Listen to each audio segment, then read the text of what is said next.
नमस्कार, मैं कीर्ति मंडूला स्वागत करती हूं आप सभी का प्राइम टीवी पर। बंगाल में चुनाव की सरगर्मियों तो तेज हो गई हैं, लेकिन उसके साथ साथ नेताओं की जुबान भी तेज हो गई है।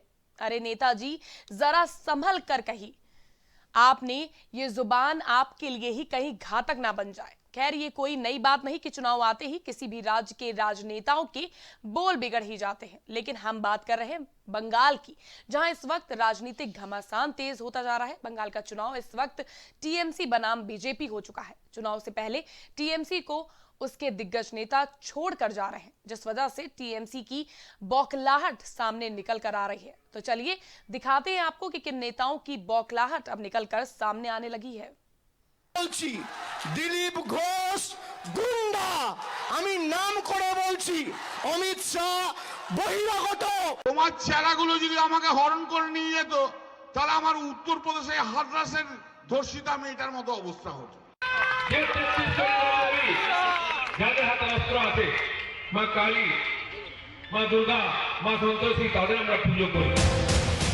बयानों से बवाल खड़ा करना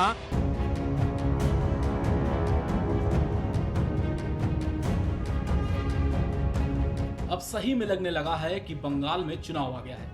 ऐसी बयानबाजी कि शैतान भी शर्मसार हो जाए। बंगाल का चुनाव वैसे भी ऐतिहासिक रहता है। यहाँ ना तो कानून है और ना ही इसे मानने वाले लोग। यहाँ की जमीन कब राजनीतिक अखाड़ा बन जाए कुछ कहा नहीं जा सकता। कब कौन किसका दुश्मन बन जाए कुछ कहा नहीं जा सकता। नेताओं की जुबान हमेशा से चुनाव आते फिसलने लगती है। দিলীপ ঘোষ গুন্ডা, আমি নাম করে বলছি, অমিত শাহ বহিরাগত, আমি নাম করে বলছি, বিজেপির দিল্লির নেতারা বহিরাগত। আক্রমণ করছে, বলছে তোলাবাজ ভাইপো হটাও। আমি বলেছিলাম, এখানে ক্যামেরা আছে, আবার বলছি যে আমার তোলাবাজি যদি কেউ প্রমাণ করতে পারে, কোন রকম দুর্নীতি আমি বিন্দু মাত্র জড়িত, আমার পিছনে ইডি সিবিআই লাগাতে হবে না, একটা ফাঁসির মঞ্চ করবেন, আমি গিয়ে মৃত্যুবরণ করব। এত বড় চ্যালেঞ্জ দিয়ে গেল। আমি নাম করে বলছি, দিলীপ ঘোষ গুন্ডা, আমি নাম করে বলছি, অমিত শাহ বহিরাগত। সীতারামের কাছে যে বলছে, বলো ভাগ্যিস রাবণ আমাকে হরণ করে নিয়ে গেছিল। আর যদি তোমার চেলাগুলো যারা এই জয় কি বলে, হ্যাঁ লাল ফেট্টি হলুদ গেরুয়া ফেট্টি বলে, যদি তোমার চেলাগুলো যদি আমাকে হরণ করে নিয়ে যেত, তাহলে আমার উত্তরপ্রদেশে হাতরাসের ধর্ষিতা মেয়েটার মতো অবস্থা হতো। পুরো কাপুরুষ যদি বলে আপনি নিরস্ত্র হন, তার গলা টিপে যাবেন আপনি। হিন্দু সমাজ কাপুরুষ ছিল না, তলোয়ার বন্দুক আর ত্রিশূলের সাধনা করেছি আমরা। ৩৩ কোটি দেবী আছে, খালি হাতে কোনো দেবী আছে দেখেছেন? যদি হয় সে হিন্দু দেবতা নয়। যে ৩৩ কোটি দেবী যাদের হাতে অস্ত্র আছে, মা কালী, মা দুর্গা, মা সন্তোষী, তাদের আমরা পুজো করি। तृणमूल और बीजेपी में शब्दों का वार तो पुराना है, जो सालों से चलता आ रहा है। तृणमूल डाल डाल तो बीजेपी पात पात। दोनों पार्टियों में लगातार शब्दों के तीखे बाण चलते रहते हैं। बंगाल में विधानसभा चुनाव को जीतने के लिए हर पार्टी अपनी पूरी जोर आजमाइश कर रही है। सभी पार्टियां चुनाव से पहले अपनी कमर कसने में लगी है, ताकि चुनाव से पहले कोई कसर न रह जाए। अक्सर कहा जाता है कि बंगाल जो आज सोचता है, देश उसके बाद सोचता है। बंगाल के चुनाव में हिंसा आम बात हो गई है। चुनाव कोई भी हो, यहाँ बिना बवाल के कुछ संपन्न नहीं हो सकता। 2014 के लोकसभा चुनाव और 2016 के विधानसभा चुनाव के मुकाबले 2019 के संसदीय चुनाव में बंगाल में काफी हद तक मतदाता भयमुक्त रहे। केंद्रीय अर्धसैनिक बलों ने उपद्रवियों के मंसूबों को नाकाम कर दिया। वहीं मुख्यमंत्री ममता बनर्जी का आरोप था कि केंद्रीय सुरक्षा बलों के जवान उनके समर्थकों को डराते धमकाते हैं।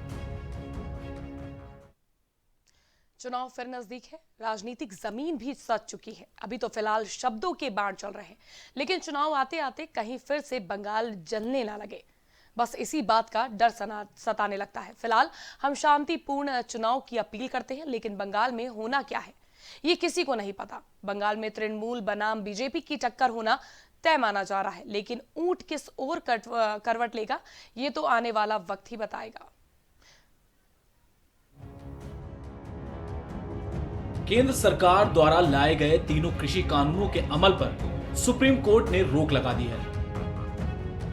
चीफ जस्टिस की अगुवाई वाली बेंच ने इस मामले की सुनवाई करते हुए कानूनों पर रोक लगाई, साथ ही एक कमेटी का गठन कर दिया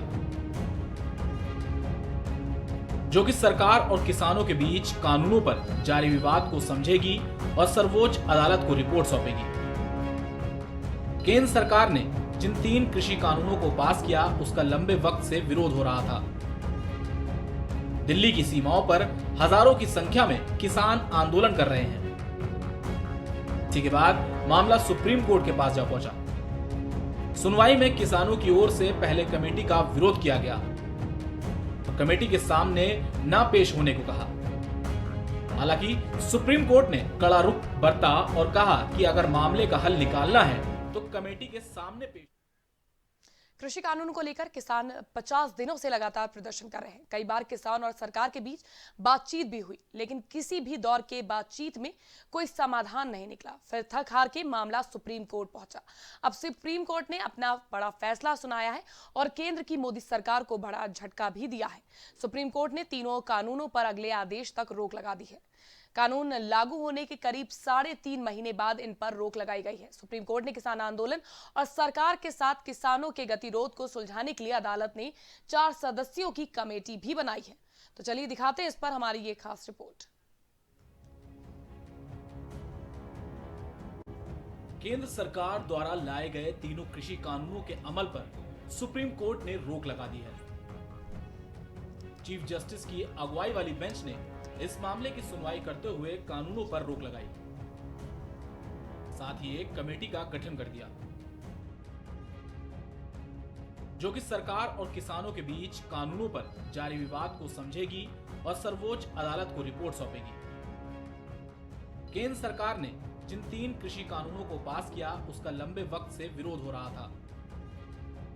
दिल्ली की सीमाओं पर हजारों की संख्या में किसान आंदोलन कर रहे हैं।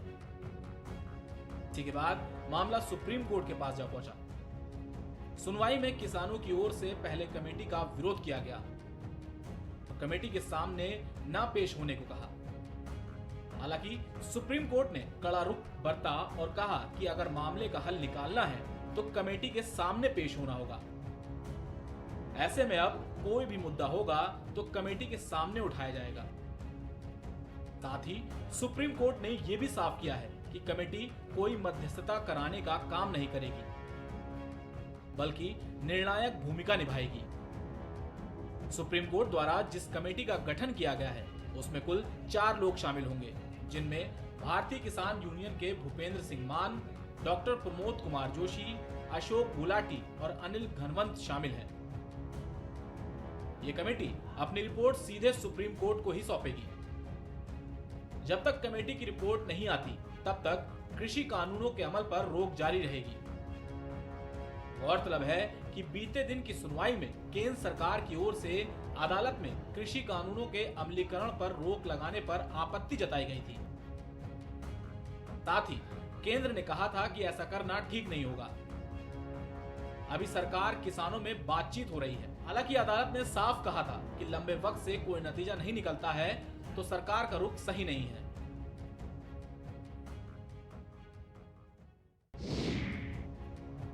दस बड़ी बातें। किसानों के वकील ML शर्मा ने कहा कि हम शांतिपूर्ण प्रदर्शन कर रहे हैं, हम कमेटी के सामने नहीं जाएंगे, किसान प्रदर्शन से पीछे नहीं हटेंगे। ML शर्मा ने कृषि कानून की वैधता को चुनौती दी। उन्होंने कहा कि अगर इस कानून के तहत किसान कॉन्ट्रैक्ट करते हैं तो उनकी जमीन छीनी जा सकती है।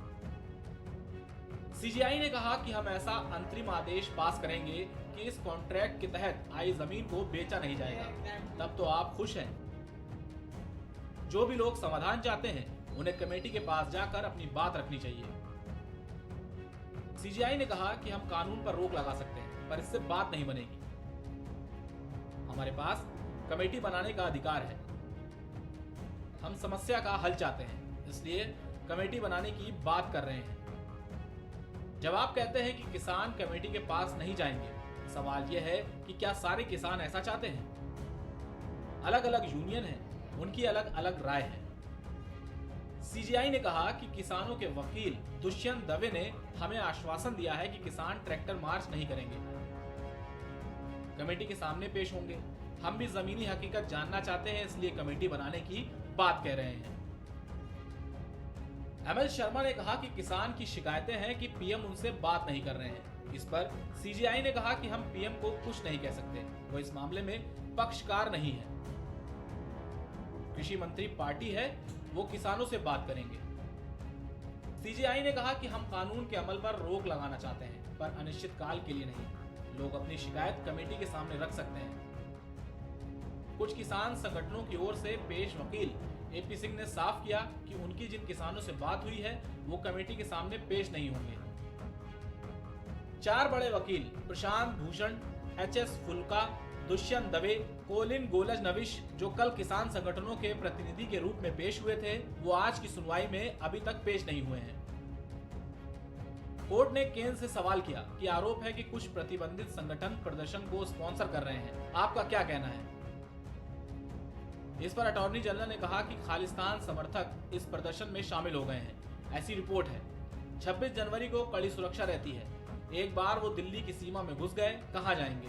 कुछ नहीं कहा जा सकता। सुप्रीम कोर्ट ने इस पर सरकार से कल तक हलफनामा दायर करने को कहा है। किसान संगठनों की गणतंत्र दिवस को प्रस्तावित ट्रैक्टर रैली पर रोक की दिल्ली पुलिस की मांग पर भी नोटिस जारी। इस अर्जी पर सोमवार को सुनवाई होगी। सुप्रीम कोर्ट ने साफ कहा है कि 26 जनवरी को किसको दिल्ली की सीमा में घुसने दिया जाए या नहीं, ये पूरी तरह से दिल्ली पुलिस के अधिकार क्षेत्र का मसला है। कोर्ट इसमें दखल नहीं देगा। सुप्रीम कोर्ट ने अगले आदेश तक कृषि कानून के अमल में लाने पर रोक लगाई है।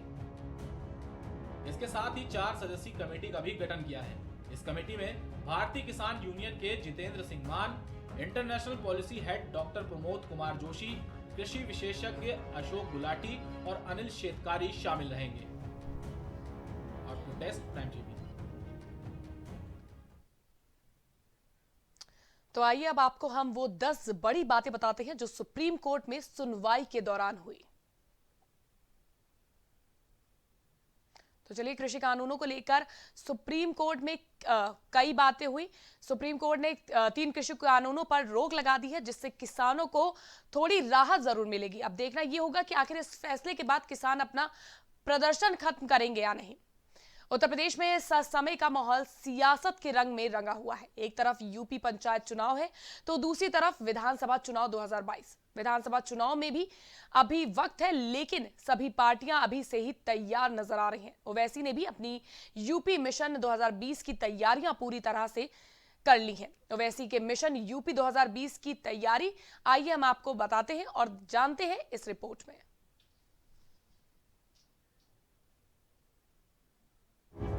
उत्तर प्रदेश में चुनाव को अभी वक्त है, लेकिन राजनीतिक दलों की सियासी सरगर्मियां तेज हो गई हैं।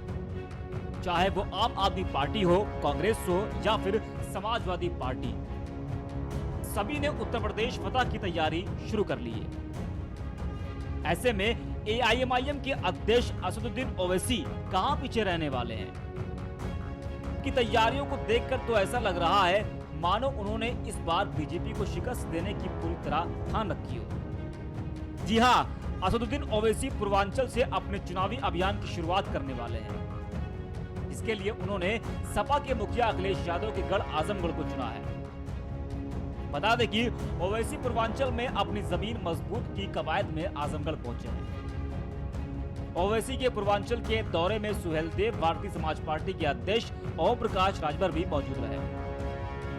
हालांकि ओवैसी ने पूर्वांचल के इस दौरे पर कोई सभा नहीं की, लेकिन वाराणसी के बाबतपुर एयरपोर्ट से आजमगढ़ जाने के लिए जिस तरह से जौनपुर का रास्ता चुना, उसके पीछे एआईएमआईएम की सियासी मंशा साफ झलक रही है। जो रास्ता ओवैसी ने चुना है वो पूरी तरह से यादव और मुस्लिम बहुल माना जाता है।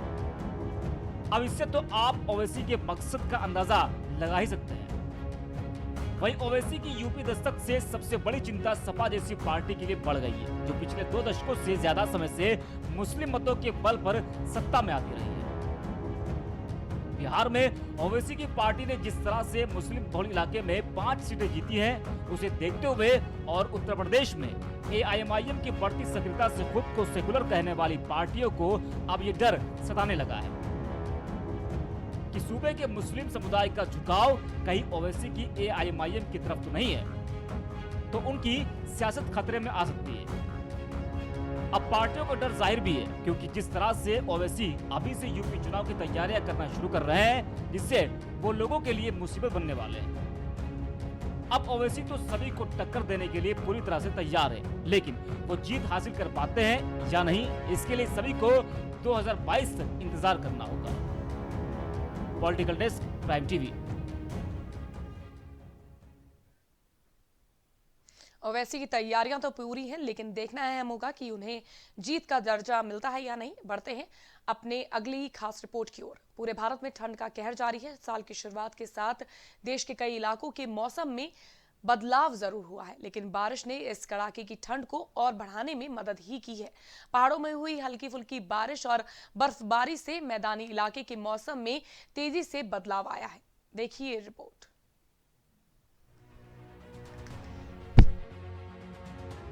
इन दिनों मौसम का मिजाज फिर से बिगड़ रहा है। शीतलहर के प्रकोप से गलन और ठिठुरन बढ़ गई है। दिल्ली एनसीआर सहित कई इलाकों में पारा लुढ़क कर 7.8 डिग्री तक पहुंच गया है।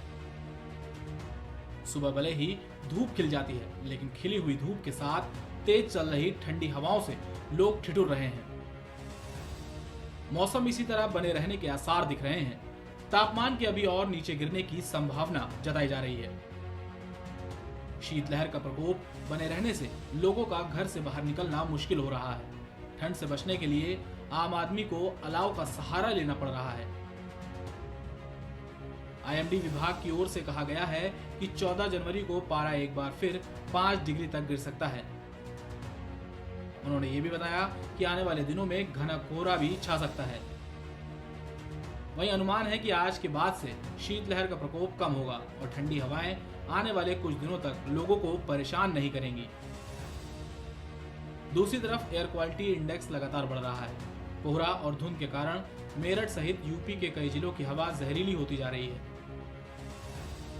पिछले साल यानी जनवरी 2020 के पहले दिन एयर क्वालिटी इंडेक्स कुछ जगहों पर 123 पॉइंट रिकॉर्ड किया गया था, जबकि 2 जनवरी को यह इंडेक्स 97 रहा था।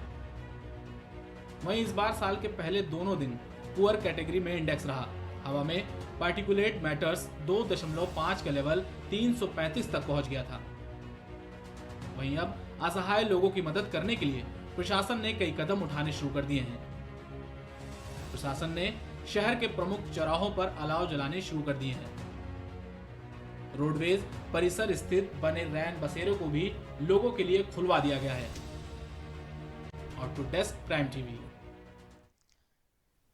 हमारी खास रिपोर्ट्स का सिलसिला यहीं खत्म होता है। आप कहीं मत जाइएगा, बने रहिए प्राइम टीवी पर।